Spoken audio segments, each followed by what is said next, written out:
Olá amigos, bom dia, boa tarde, boa noite, aqui é Marcelo Fenol, sou cervejeiro caseiro e na videoaula de hoje vamos falar um pouco sobre técnicas avançadas de lupulagem, chamada de lupulagem extrema, né? É o vídeo número 4 aí da série de técnicas.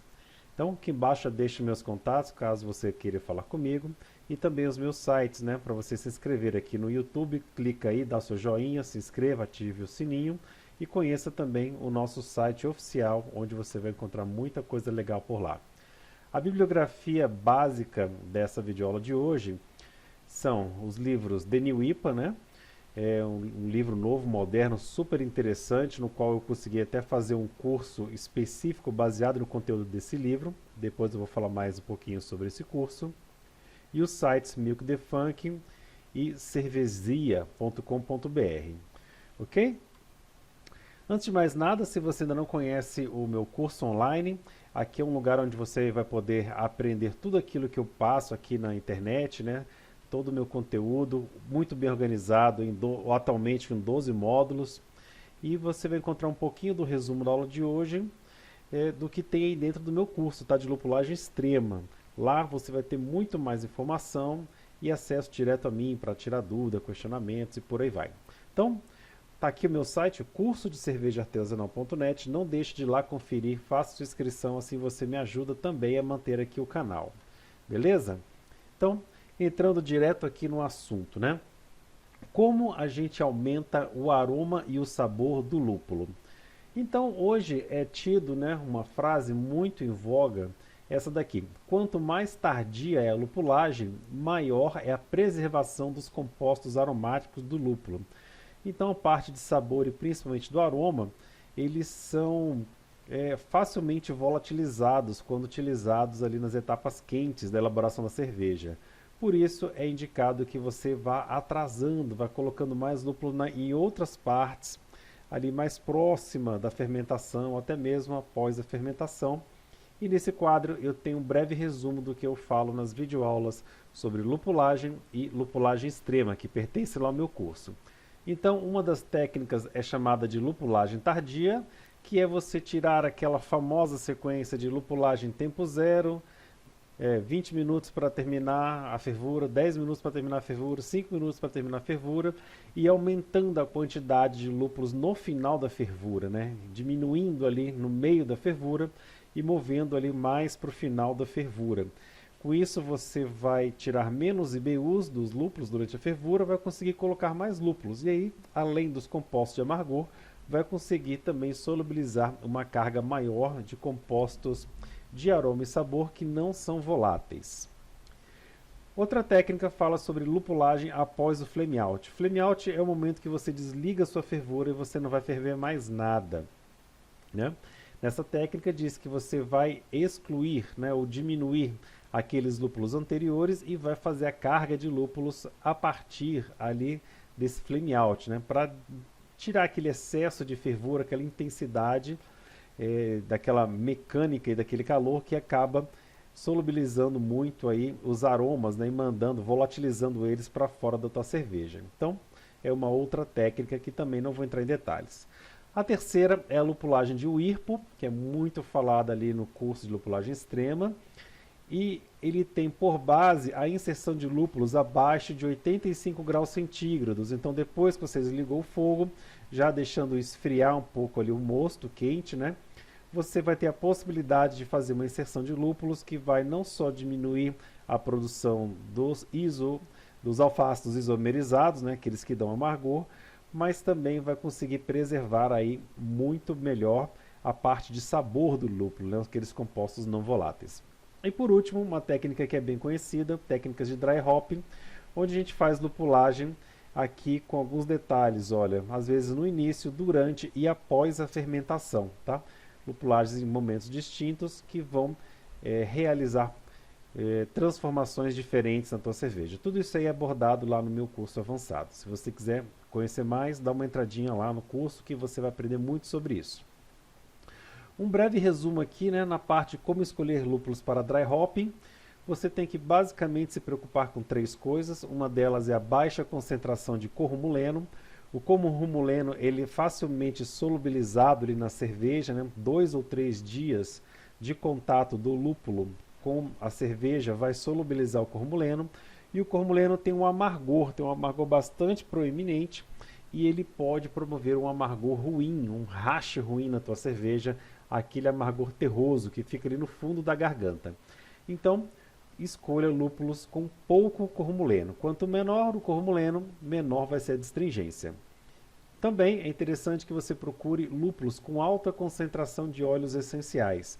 Quanto maior for a concentração desses óleos essenciais, mais aroma você vai ter, e tem um asteriscozinho aqui que eu já vou explicar, e menos matéria vegetal e outras coisas não desejadas você vai estar inserindo. Então tem um potencial maior aromático, tá? Só lembrando que não é o lúpulo que tem simplesmente a maior carga de óleos, mas você também tem que saber escolher entre os óleos aromáticos para fazer boas escolhas de óleos, né? Não adianta nada se ele tem um óleo lá que você não deseja para a tua cerveja. Em relação a esses óleos, tem muito a ver com o perfil sensorial que o lúpulo traz. E aí é de acordo com o gosto do freguês. Cada um lúpulo vai ter uma pegada, um vai ser mais terroso, um vai ser mais picante, um vai ser mais floral, outro vai ser mais frutado, outro mais madeira. E de acordo com o estilo de cerveja e o seu gosto pessoal, você vai fazer escolhas dos lúpulos, ok? Novamente, aquela aula especial número 11, que é um dos módulos do meu curso avançado, fala bastante sobre essa parte aí. Continuando aqui, vamos ver algumas técnicas de como aumentar o aroma e o sabor do lúpulo. A primeira delas, mais simples e mais óbvia, seria colocando mais lúpulo na parte de aroma e sabor, né? Então, fazendo uma carga alta ali de lupulagem, por exemplo, de 5 a 20 gramas de lúpulo por litro, espalhados ali no processo de lupulagem, daria para uma cerveja de 20 litros cerca de 100 gramas até 400 gramas de lúpulo. É bastante lúpulo e, com certeza, quanto mais lúpulo até um certo limite, maior vai ser a capacidade de solubilizar esses aromas, né? esses componentes aromáticos, e mais deles vão ficar na tua cerveja. O prós dessa técnica, né? Os prós são que é uma técnica muito fácil de fazer, simplesmente você bota mais lúpulo, e é facilmente acessível a qualquer cervejeiro. Qualquer um que saiba fazer dry hopping simplesmente aumenta a quantidade ali e pronto, está resolvendo. Entretanto, essa técnica traz vários problemas, né? Talvez seja, entre aspas, a pior técnica de todas, da que eu vou falar. Porque a partir de uma certa quantidade de lupulagem, e essa quantidade aqui seria ali de 5 a 20 gramas, né, que já está uma concentração muito alta, você tem um risco alto de oxidação e baixa durabilidade da sua cerveja. Isso aqui é especialmente visto nas NEIPAs, por exemplo, essas IPAs extremamente lupuladas. A concentração da matéria do lúpulo na tua cerveja acaba deixando ela com uma vida muito curta. Ela rapidamente escurece e começa a dar aqueles gostos de oxidado que remetem a papelão, e em casos mais excessivos até gosto de sangue, de ferro, coisas bem ruins para a tua cerveja, né? Então tem esses problemas. E também tem um alto risco do hash, de gerar amargor ruim por conta do cormuleno. Mesmo você escolhendo aí um lúpulo com baixo cormuleno, por conta da quantidade que você está colocando, esse excesso, né, você vai estar dissolvendo sabores ruins na tua cerveja. Uma coisa que eu não falei, que está aqui, é que também quanto maior a quantidade de lúpulo que você coloca, no final, maior são as suas perdas do teu lote de cerveja, porque o lúpulo acaba absorvendo uma quantidade de líquido muito grande, e quando você retira esse lúpulo, ou quando ele fica lá no fundo do seu balde, está ali misturado uma boa quantidade de cerveja que ela é perdida, e você não consegue separar. Se você espremer esse lúpulo aí, você vai acabar soltando na tua cerveja coisas com gosto muito ruim. Né? Também, por conta da alta quantidade de matéria verde, você tem um risco aí de gosto gramíneo, né? Muita matéria vegetal na tua cerveja vai aumentar o gosto de gramíneo. E por último, o custo alto, né? Você dobrando aí a quantidade de lúpulos, ou outras vezes triplicando, você vai deixar bem cara a tua receita, né? A tua receita vai passar aí talvez dos R$20, R$30 o litro da tua cerveja pronta, que para alguns casos pode sair bem caros. A segunda atividade, a segunda forma de você melhorar a qualidade, aumentar a quantidade de aroma, é dividir a carga do teu lúpulo de aroma e sabor em 4 partes, né? 4 processos aí na tua cerveja. Você vai colocar 1/4 ali no flame out, né? Desligou o fogo, coloca ali 1/4 da quantidade. Vamos pensar aqui que você está programando para colocar 200 gramas de lúpulo na tua cerveja. Então vai colocar 50 graminhas ali no flame out. Depois que a temperatura baixar, você vai colocar mais 1/4 dessa quantidade ali no whirlpool.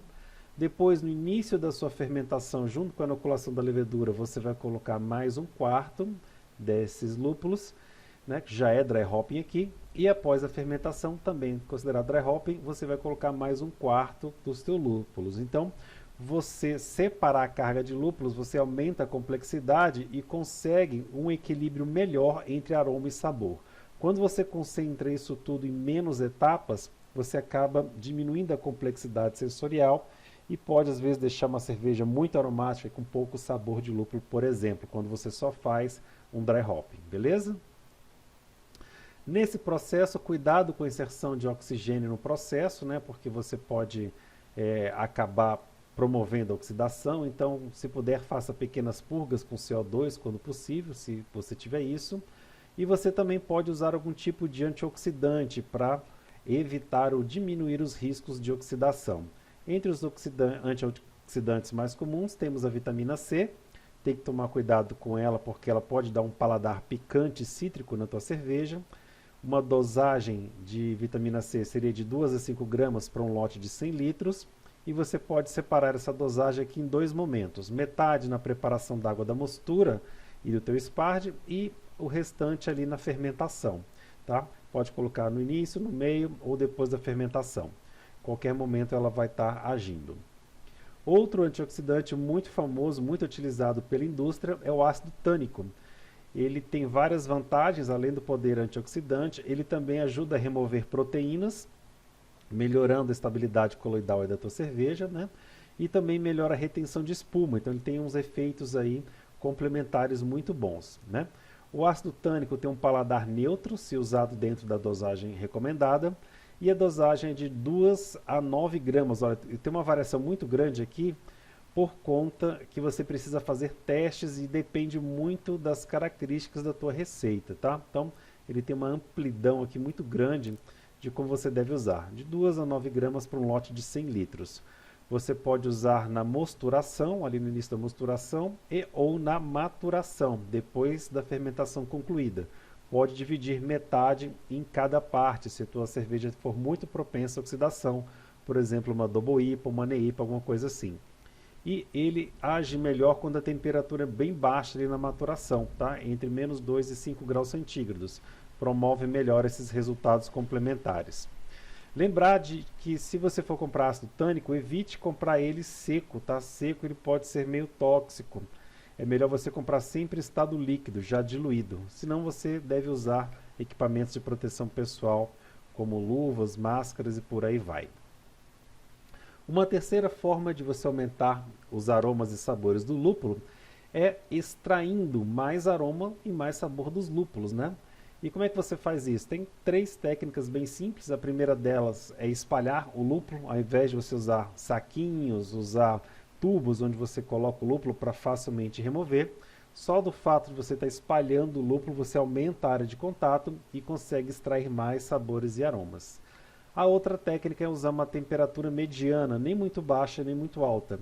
Uma temperatura de dry hop muito baixa não vai conseguir solubilizar esses compostos e uma temperatura de dry hop muito alta vai pegar o CO2 que está dissolvido na cerveja e vai arrastar para fora da tua cerveja esses compostos aromáticos.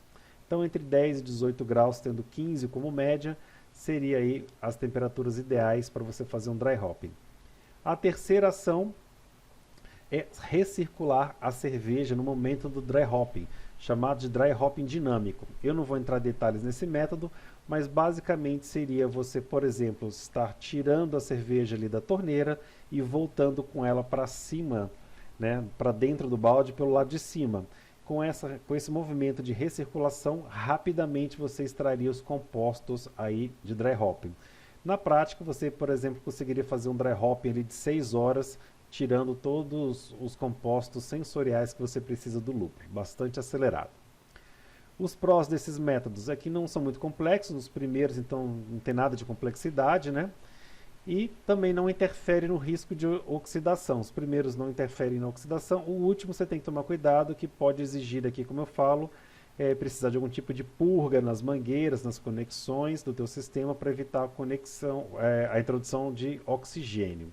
Então, pode ser um pouquinho mais complicado, e se você fizer um dry hopping dinâmico muito intenso, né, muito prolongado, você pode acabar extraindo compostos indesejáveis, como sabor de gramíneos e outros sabores aí que não são legais. O quarto e mais importante, que seria o principal mote aqui dessa videoaula, principal assunto, é uma técnica para você extrair mais aroma dos lúpulos, né? E nessa técnica eu estou recomendando você, ou te apresentando, a enzima beta-glucosidade, que ela quebra os glicosídeos. Eu já vou falar sobre os glicosídeos, vou apresentar só um resuminho aqui da técnica, já a gente entra aqui na parte mais detalhada, tá? Então tem duas formas de você realizar essa ação da quebra dos glicosídeos pela beta-glucosidade.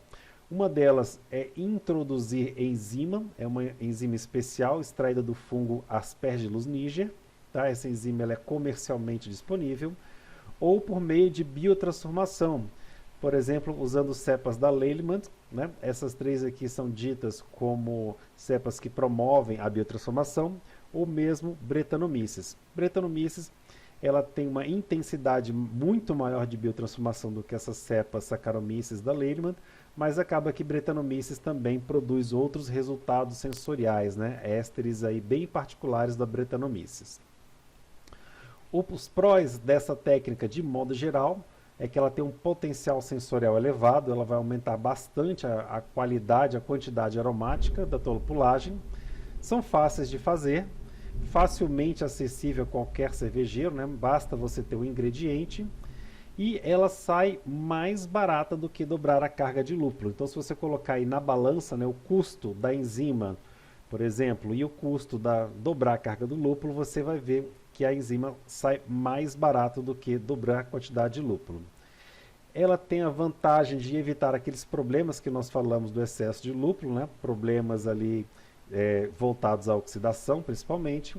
E ela tem também uma coisa bem interessante, que ela cria novos aromas e sensações organolépticas que não tinha na cerveja. Ela vai criar novos compostos florais, cítricos e por aí vai, que antes não tinha no lúpulo, vai extrair coisa nova.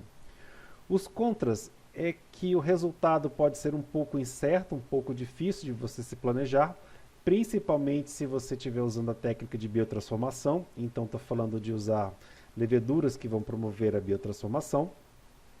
Ela exige um processo muito bem controlado, que eu falo aqui ao final dessa videoaula, para ter o efeito desejado, senão você pode facilmente inativar a tua enzima.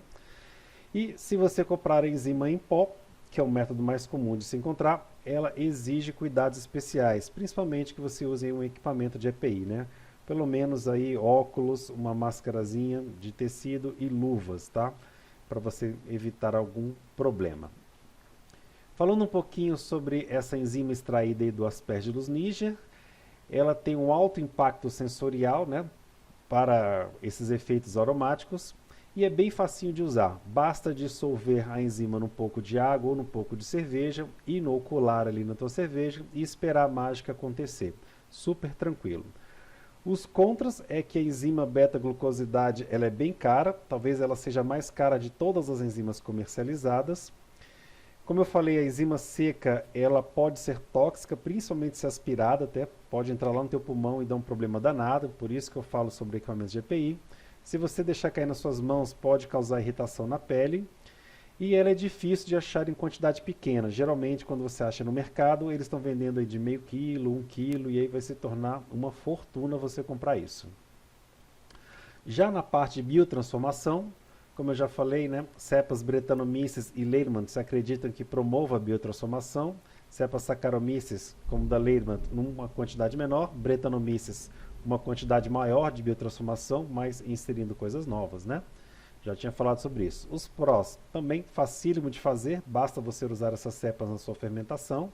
É acessível a qualquer cervejeiro, você encontra para comprar em qualquer lugar. E é bem barato, né? Cepas são bem baratas. Os problemas dessa técnica é que os resultados são incertos. ainda não se conhece muito bem o que ocorre e nem os efeitos, né? Você não consegue mirar assim, eu quero potencializar o floral, quero potencializar o cítrico, o que eu faço, né? Então os resultados ainda não estão muito precisos.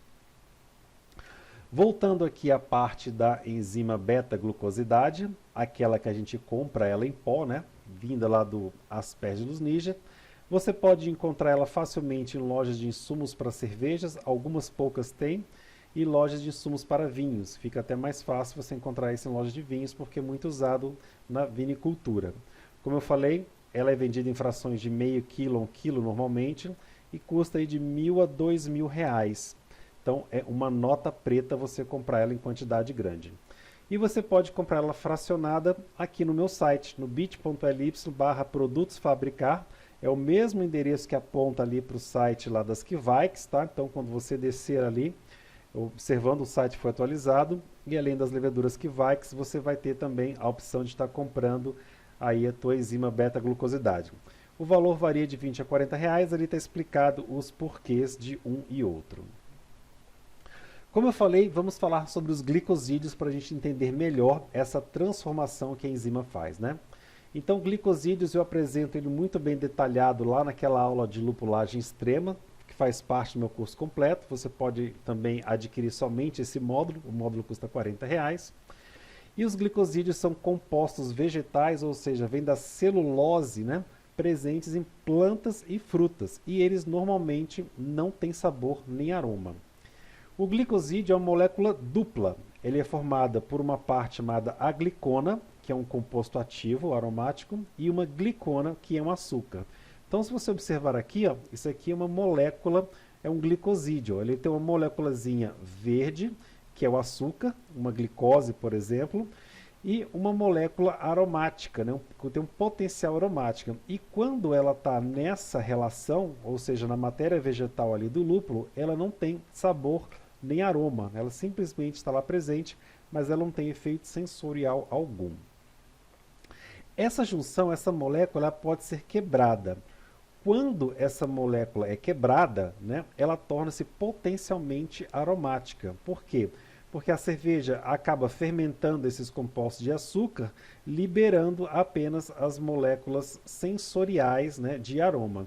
Então a gente vê aqui que quando essa molécula entra em contato com a enzima, com a beta-glucosidade, ela acaba agindo na molécula, quebrando, separando-a, e aí a levedura acaba fermentando os açúcares simples e sobram esses compostos de aroma que vão potencializar, que vão ficar ali na tua cerveja.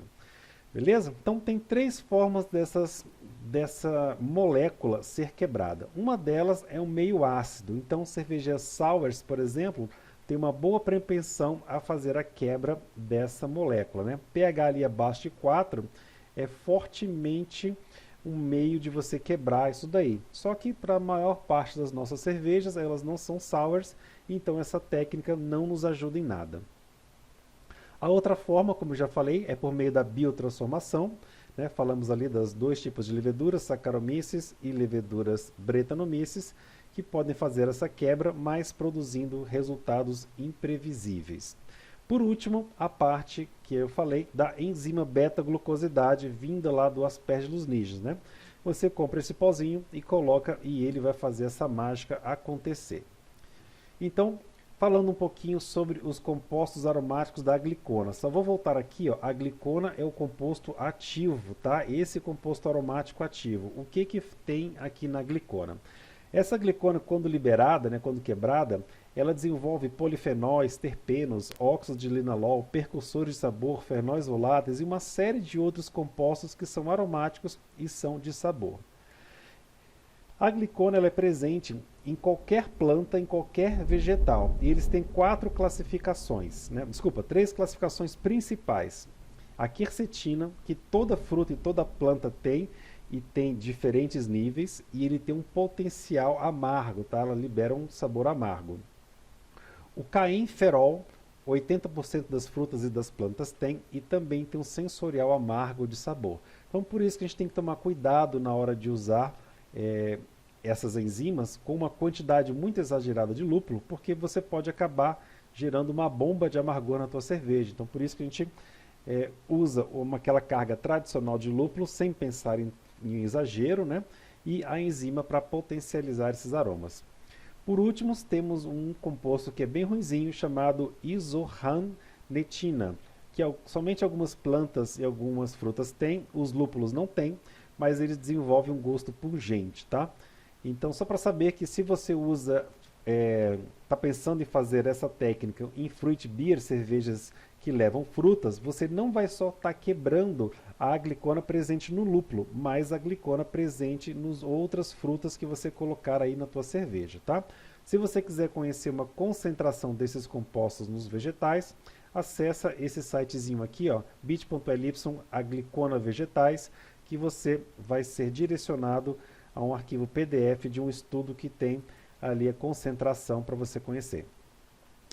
Desses compostos aromáticos que falamos, né, os terpenos estão aqui, ó. Os terpenos mais comuns encontrados nos lúpulos são linalol, geraniol, nerol, citronelol e vários outros. Todos eles explicados naquela aula 11 de lupulagem extrema, então não vou entrar em detalhes aqui. E esses compostos vão dar aromas florais, frutados, de mel, de amêndoa, cereja e N outros compostos, beleza? Assiste ali a aula avançada que você vai conhecer melhor sobre esses compostos. Agora, né, nosso último slide, como é que a gente usa a enzima beta-glucosidade de forma eficiente? Então, a primeira delas é usar somente após concluir a fermentação. Temos que concluir toda a fermentação já ali na maturação, é ali que você vai adicionar a tua enzima. Ela tem uma dosagem adequada que vai de 2 a 5 gramas para 100 litros de cerveja, tá? Então, dependendo do efeito que você quiser, você vai adicionar ali de 2 a 5 gramas. Por isso que um pouquinho de enzima dá para muita cerveja, né? Um pacotinho de 10 gramas vai dar para você fazer aí muita cerveja. Uma outra forma de você otimizar é um pH baixo, né? Quanto mais baixo o pH, mais você otimiza, mas toma cuidado para não entrar no ritmo de uma sour beer. Aqui é apenas um detalhe para você saber. Acaba que a gente não mexe muito no pH da cerveja para uma ação enzimática. Um fator interessante é a temperatura indicada, né? O ponto onde ela melhor age seria numa temperatura entre 20 e 25 graus. Então aqui vem um conselho, de repente você deixa terminar ali a tua fermentação, sobe ali para uma temperatura de descanso de diacetil e ali você faz o seu dry hopping e a inoculação da enzima. Agora aqui a gente se contradiz um pouco com a temperatura ideal de dry hopping, que foi uma temperatura ali mais baixa, entre os 10 e 15 graus, como eu falei. Então você vai ter que pegar aí na sua prática e acabar tentando descobrir o que te produz um resultado sensorial melhor. Eu não encontrei referências nem testes de variações de dry hoppings, em temperaturas de dry hoppings e a inoculação da enzima para ver onde tem um impacto sensorial melhor. Apenas aqui que a enzima age melhor em temperaturas mais altas, ok? Outra coisa importantíssima é a ausência de carboidratos simples, ou seja, tem que esperar a fermentação terminar.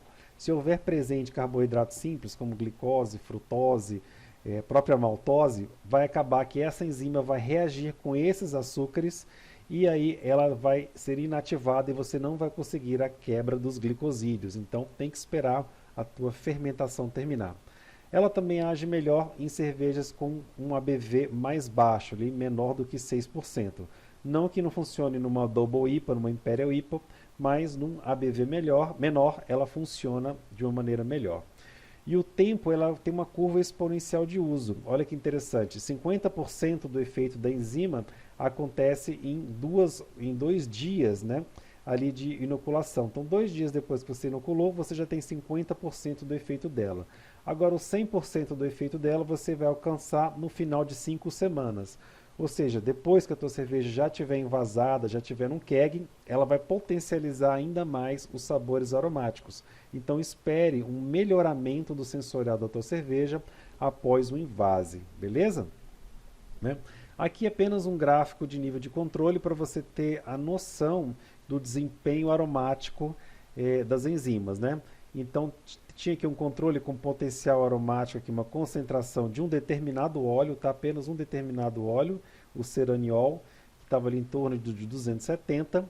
Colocando 2 gramas de enzima, ele subiu para 350, com 5 gramas por 100 litros subiu para 400, né? Então você aumenta bastante aí a concentração aromática, beleza? Pessoal, era isso que eu queria passar hoje para vocês. Novamente, acesse o meu curso de cervejaartesanal.net, onde eu tenho ali mais de 50 horas em videoaulas. Hoje, que dezembro de 2019, são 12 módulos. Você ainda vai ter acesso a uma mentoria, um suporte técnico diretamente comigo, com respostas muito rápidas.